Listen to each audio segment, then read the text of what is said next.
Hi, kids. So today we are going to read a book called Roanoke, the Lost Colony, an Unsolved Mystery from History. This is a story about the colony of Roanoke, which is in North Carolina, and no one knows what happened to them. So we're going to read about the story and what we do know, and then we're going to take a guess as to what we think might have happened based on the evidence that we have. Okay, so here we have this picture of the tree, and we see the deer again. Keep that in mind towards the end. Why does the illustrator keep putting a deer in the woods in these pictures?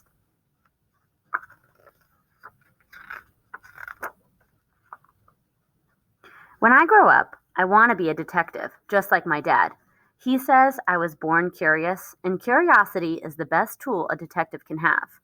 Right now, I'm curious about old mysteries that have never been solved. In police terms, these cases are called open, but Dad and I call them unsolved mysteries from history, and I am determined to figure out at least one of them.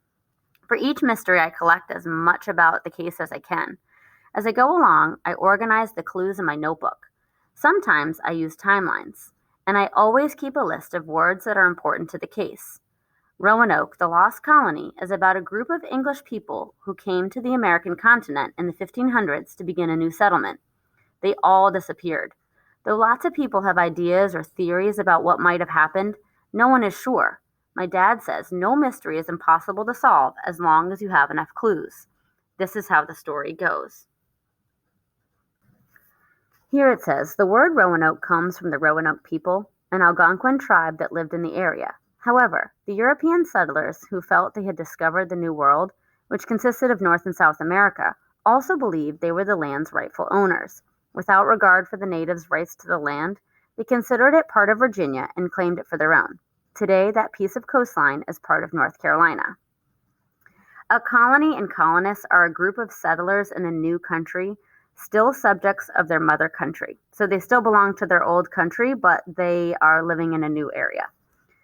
In the year 1587, England and Spain were at war. A major battleground was the New World. Along the East Coast, forts were scattered, the one at Roanoke manned by English soldiers. An early colony of 108 men, complaining about the harsh conditions and lack of supplies, had returned home. They had been poorly prepared for life in the New World and had depended upon the native people for food while treating them badly. There had been frequent fights, and the colonists had accidentally infected the native people with European diseases. A native chief had been slaughtered. This was not a good way to begin a new settlement. New soldiers had arrived at the abandoned fort to hold it until new colonists could arrive. And colonists were sure to come. The lure of gold and farmland were too strong for any complaints to matter. Okay, here this vocabulary word says charter is a royal or government document granting rights. So basically, it's a piece of paper that tells someone or a group of people that they can do something. And a community is a group of people living in one place. John White was a loyal Englishman and an artist. He was chosen to lead the colony by Sir Walter Raleigh, who had been given the charter to the land in Roanoke by the Queen. White may not have had leadership skills, but he had already been to the New World. He had brought back paintings of the new plants, animals, people. The colonists were chosen by Raleigh and White to build the new community. There were more than 60 men, farmers, craftsmen, assistants. There were close to 20 women, including White's own pregnant daughter, to work in the fields and houses. There were almost a dozen children. Over here it says that John White's drawings recorded everything he saw in the New World. White was not a great artist.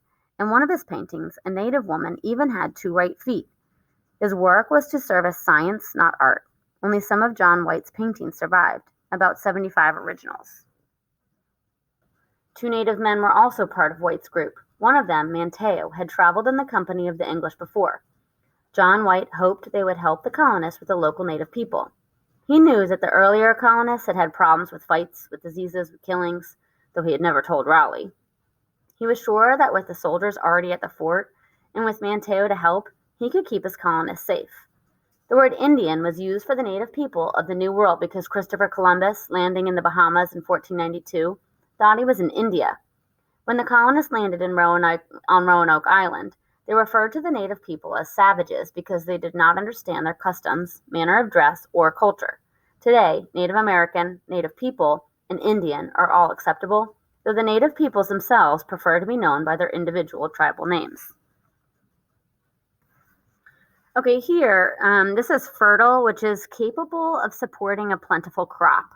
So basically what that means is if you have fertile soil, it makes it a lot easier for you to grow crops, vegetables, plants, things like that, because there's a lot of nutrients in the soil. A tortoise is a land turtle of the warmer climates, and it's a good food source because the meat doesn't spoil quickly. And I want to read this also because it talks about the different kinds of ships that they have. For long ocean journeys, several types of ships were generally used, including a flagship, which is the fleet's largest, best, or safest ship, on which the commander sailed.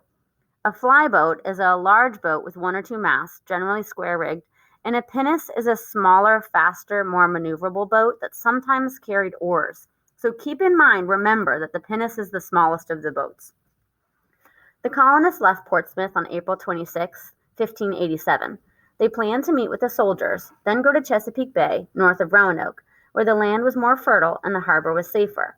They sailed in 3 boats, a flyboat, a pinnace, and the flagship Leon. After a month and a half at sea, they reached the Americas at last, stopping first on several islands. At Santa Cruz, several colonists ate green fruit. Their lips and tongues swelled badly. A number of people drank from a pond that had water so evil they felt dreadfully ill. Some who washed their faces in the water had swollen eyes for 5 or 6 days after. They captured 5 huge tortoises for meat, so large 16 men became exhausted hauling them back to the ship.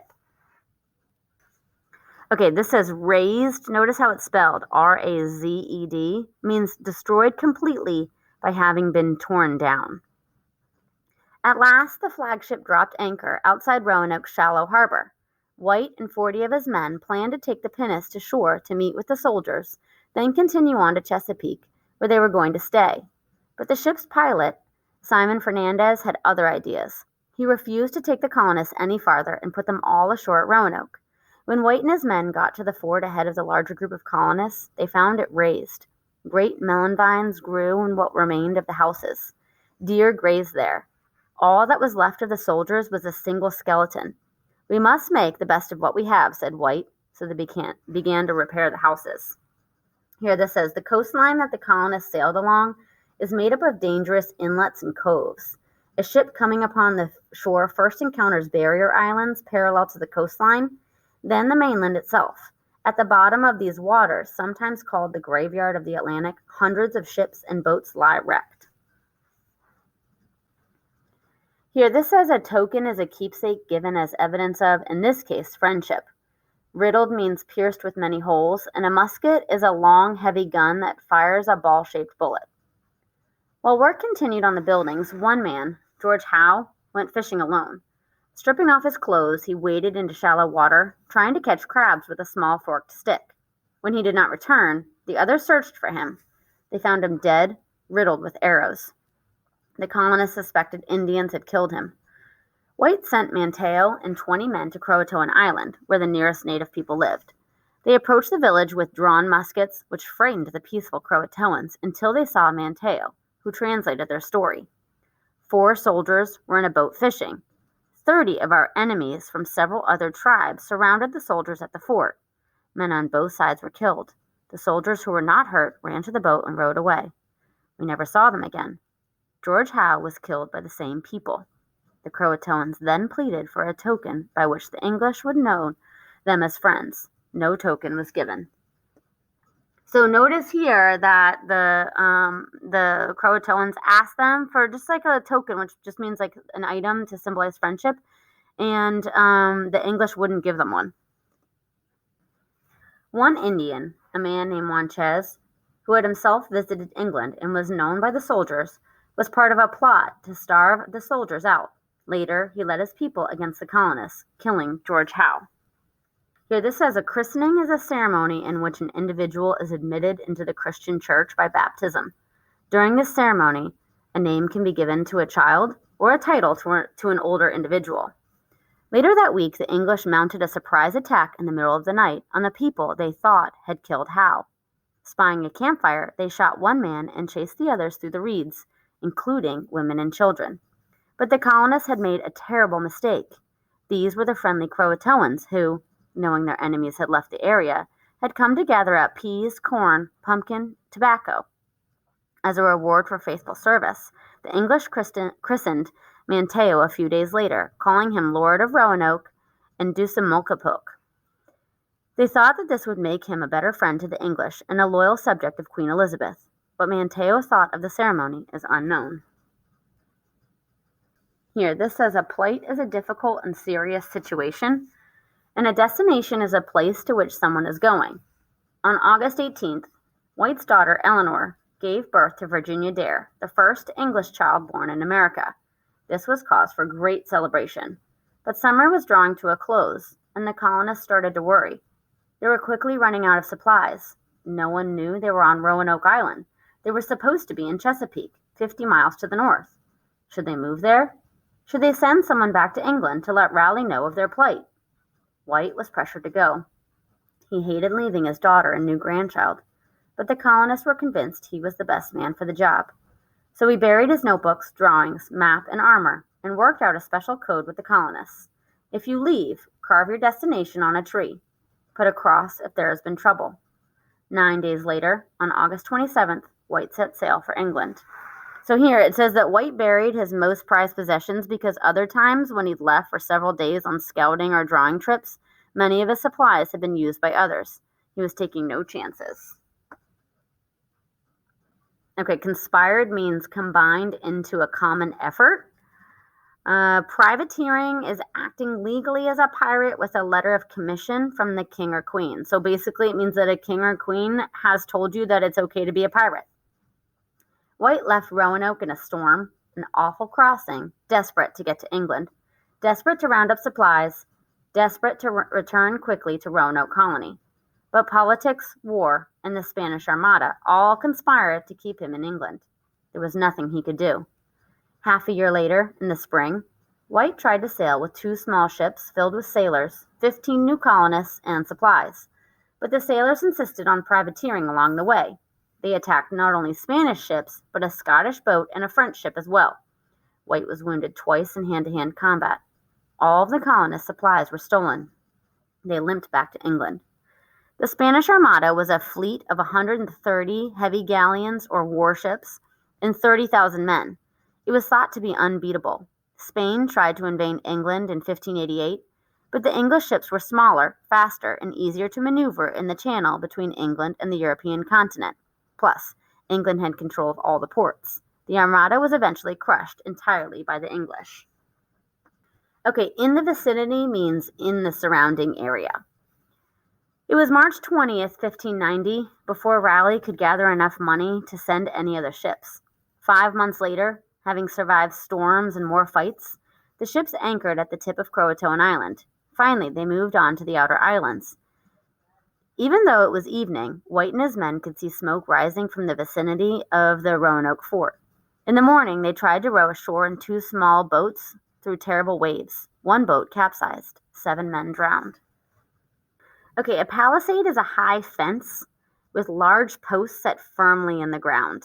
Okay, so if you imagine a fence, they have posts that come up that hold the different planks of wood.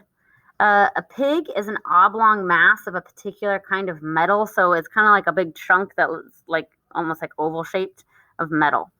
In this case, they're talking about lead. An iron shot are pellets of iron that are shot from a gun.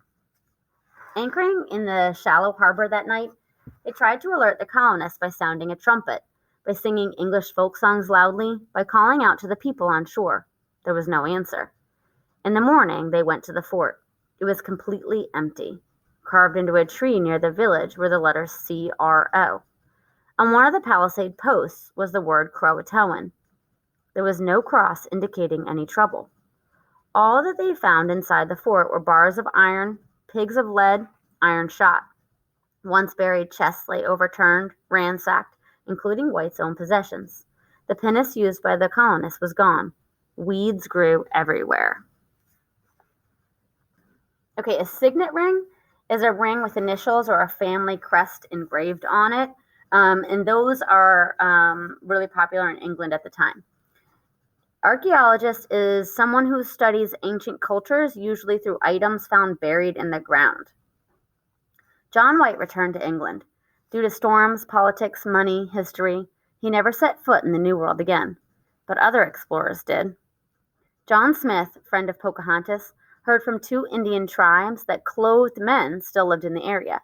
Later, Pocahontas' father admitted being part of an attack on the colonists. Smith did not speak of this until 14 years after returning to England. Another explorer, William Strachey, heard rumors in 1610 of Indians whose slaves built them stone-walled houses. Others heard stories of blonde, blue-eyed natives, yet no such clothed men, slaves, or blonde natives were ever found. Centuries later, the Lumbee of North Carolina claimed their ancestors were both Indian and English. In 1998, archaeologists discovered an English signet ring on a dig in nearby Hatteras Island. Could it have belonged to one of the lost colonists? No one can really be sure. The Lumbee people are a tribe who live primarily in and around Robeson County, which is inland in North Carolina, just above the South Carolina border. They're convinced that the colonists from Roanoke married into the tribe. In fact, a number of them have the same last name as some of the Roanoke settlers. These are the 5 most popular explanations ever given. Are any of them right? Nobody knows for sure. Not the police, not the lawyers, not the reporters, not the historians, and not even my dad. It's a mystery still waiting to be solved. It is, as my dad says, an open file. But I've got my own theory about what happened to the lost colony of Roanoke. And maybe now you do too.